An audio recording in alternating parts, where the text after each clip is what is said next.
안녕하십니까. 오늘 여기는 저희가 대치동 또 와가지고 대치동 답사 때마다 느끼는 건데, 저는 여기 대치동에 거의 20년 동안 있었는데 여기가 뭐가 좋을까 라는 생각이 굉장히 많이 들고, 지금 증평에 내려가서 사는데 저는 너무 만족스럽고 여기 다시 올라오고 싶은 생각이 별로 안 드는데, 가끔가다 이제 대치동 답사를 해보시면 처음에는 너무 힘든 곳일 거다, 너무 경쟁이 치열하고 인간미도 없고 막 그럴 거다라고 했는데, 또 의외로 학교나 아파트 이렇게 돌아보시고 그러시면은 생각보다 살만하다 여기 그리고 모든 게 다 가까이 있는 것 같고, 또 뭐 애들 학교 끝나고 나오는 모습 같은 거 보고 그러면 애들이 뭐 순해 보인다, 뭐 착해 보인다, 뭐 이런 얘기들 막 하시고 그러시면서 나름대로 또 보는 관점이나 눈이 다르구나, 그런 생각도 좀 많이 들었습니다. 그래서 여러 가지 또 실제적으로 여기 와서 그냥 얘기만 듣는 거랑 직접 눈으로 보고 한번 걸어보고 분위기를 느껴보고, 또 우리 아버님께서 말씀하시고 저도 좀 느끼는 건데, 약간 터가 좋은 데는 나무가 잘 자라더라고요.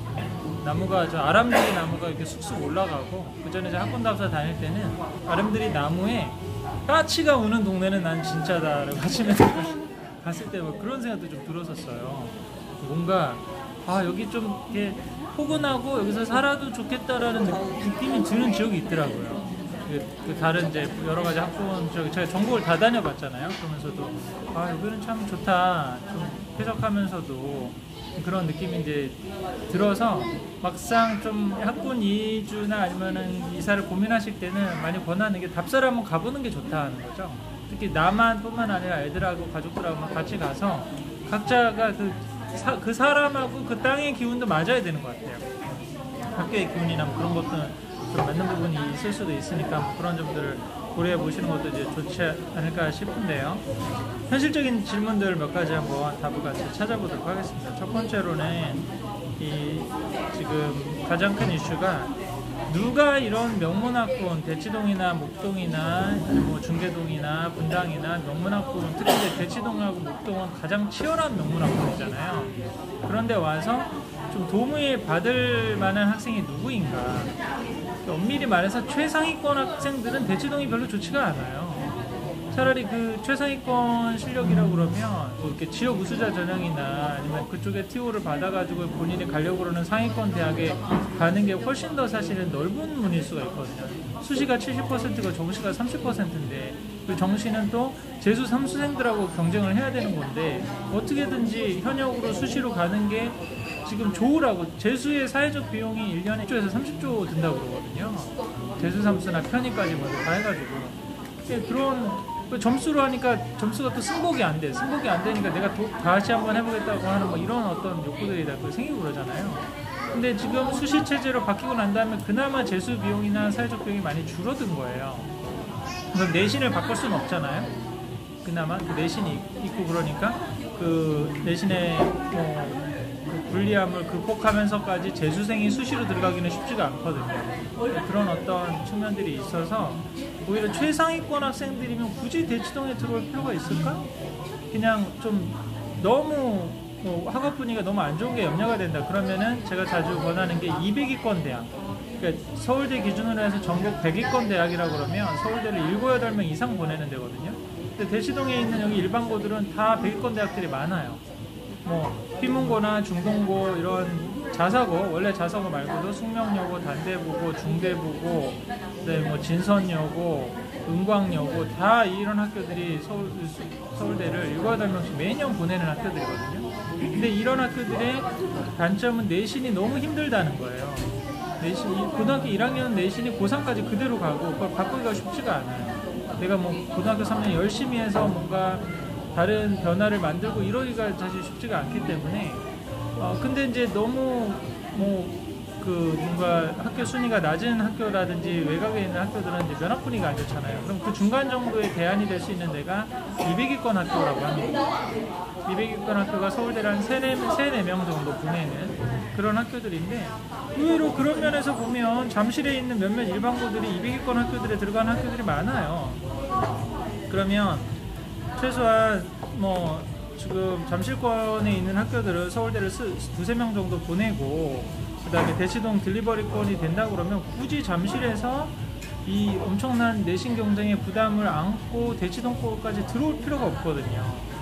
그쪽에서 충분히 한번 활용해보는 전략들을 사용할 수가 있는데 현실적으로 자꾸 그게 안 돼요. 자꾸 이게 뭔가 그래도 면학 분위기가 좀 더 되고 치열하게 공부를 해야 아이들이 좀 열심히 할 수 있지 않을까 뭐 이런 생각이 드니까 중하위권은 대치동에 오면 그냥 고정이에요. 고정.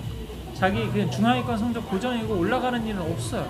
그러니까 수능 등급을 1, 2등급 올릴 수가 있는데 그럼 과연 중하위권에서 수능 5, 6등급에서 3, 4등급으로 올린다고 그랜들 수시 TO를 더 받을 수 있는 것도 아니에요. 여기 좀 대치동에 있는 학교에서. 그럼 어차피 그러면 약간 수시보다는 또 정시로 가야 되는 그런 상황이고 수능이 비중이 더 높아지는 이런 선택지를 해야 된다고 그러면 중하위권도 뭐 당연히 대치동에 오는 게 의미가 없죠.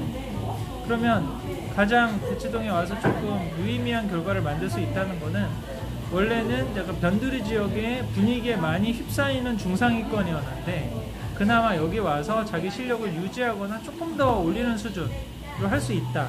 그런 아이들한테 조금 의미가 있는 곳이라고 할 수가 있겠죠. 그래서 좀 더 체계적으로 뭐 수능 공부를 더 할 수 있고, 그러니까 자기 혼자는 공부가 잘 안 돼. 근데 옆에서 막 열심히 하고 막 그러면은 그래도 하는 편이야. 그렇다고 최상위권은 아니야. 그런 어떤 중상위권, 상위권인 거죠. 중위권에서 최상위, 그 다음에 상위권에 있는 아이들인데 약간 분위기에 휩쓸리는 상위권이다. 그런다면은 대치동에 와서 공부를 하는 게 나름대로 사실은 의미가 있을 수 있죠. 근데 그런 부분에서의 그러면 그 기준을 어떻게 삼을 것이냐. 그거는 이제 지금 현실적인 입시 상황에서는 중학교 성적을 보면 되거든요. 중학교 1학년은 지금 자유학년제니까 대부분 시험을 안 보잖아요. 그럼 중학교 2학년 때부터 나오는 내신 상황을 보면 되거든요. 중학교 2학년인데 지금 제가 입시지도에서는 입시지도 챕터 1에서 과연 얘가 입시로 승부를 볼 수 있느냐 없느냐를 냉철하게 판단할 필요가 있다고 계속 말씀을 드리죠. 사실은 왜 그러냐면 지금도 앞으로는 좀 얘기 나왔지만 앞으로 이제 10년 20년 후는 지금 우리가 생각하는 직업의 세계, 그 다음에 어떤 취업의 세계, 그 다음에 자기의 어떤 뭐 삶을 영위하는 방법들이 굉장히 패러다임 전환이 심하게 이루어질 상황이거든요. 근데 지금 유초동인 상황 아이들 같은 경우는 지금도 그 4년제 대학을 35만에 가서 그런 얘기 제가 많이 하잖아요. 10만 정도가 쟤들은 일자리를 가질 수 있고 25만은 어차피 돌고 돌아 비정규직에 공무원 시험을 하겠다고 앉아있는 이런 인원이 될 수밖에 없어요. 우리 아이들을 그런 한 25만의 희망 고문을 시킬 것인지 아니면 유의미한 그걸 갈지를 판단해야 되는데 그 판단의 기준이 중학교 기준으로 봤을 때는 지금까지 대치동이나 목동 같은 명문학군에서 중학교 성적이 3, 4등급 밖을 밀린다. BI의 성적이 이렇게 나온다. 그러면은 사실은 힘든 거예요. 입시적으로 보기는 힘들어요. 그리고 만약에 16대 명문학군, 대치동, 목동, 중계동, 뭐 분당 이런 명문학군이 아닌 지역에서 A 밖으로 밀린다.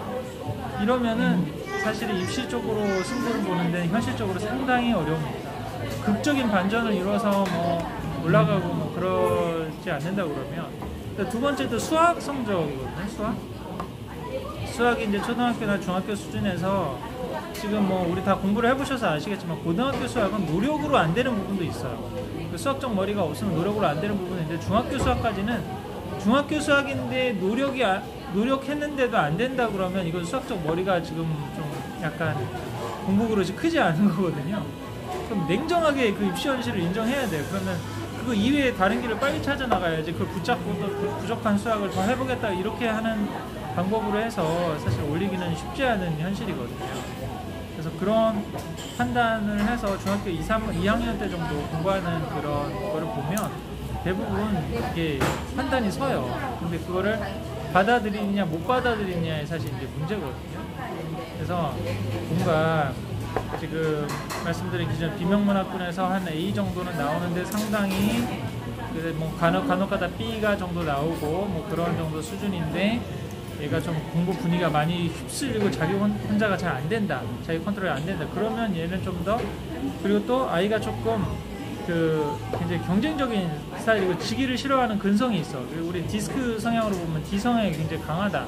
이런 아이들 승부근성이 있고 그다음에 또 분위기에 좀 지기는 싫어하면서도 분위기를 타고 뭐 이런 아이들인데 좀 애매한 상위권이다. 그러면 대치동에 오면 뭔가 좀 의미가 있을 거예요. 나름대로 성적을 유지하면서 더 좋은 입시 영상을 낼 수 있는데, 근데 그렇지 않고 아주 외곽 지역에서도 탁월한 그 뭐 아주 독보적인 아주 1등이다.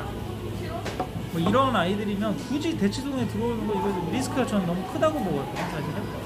오히려 그 학교에 조금 너무 그 학업 분위기나 면학 분위기가 떨어지지 않는 한 200위권 학교에서 최상위 전략을 해서 수시TO를 받는 게 100대 중학교나 뭐 한목고 같은 데 가서 중위권을 한다든지 뭐 이렇게 하는 것보다 훨씬 더 사실은 입시적으로는 좀 유리한 결론이 아닐까라는 생각이 듭니다.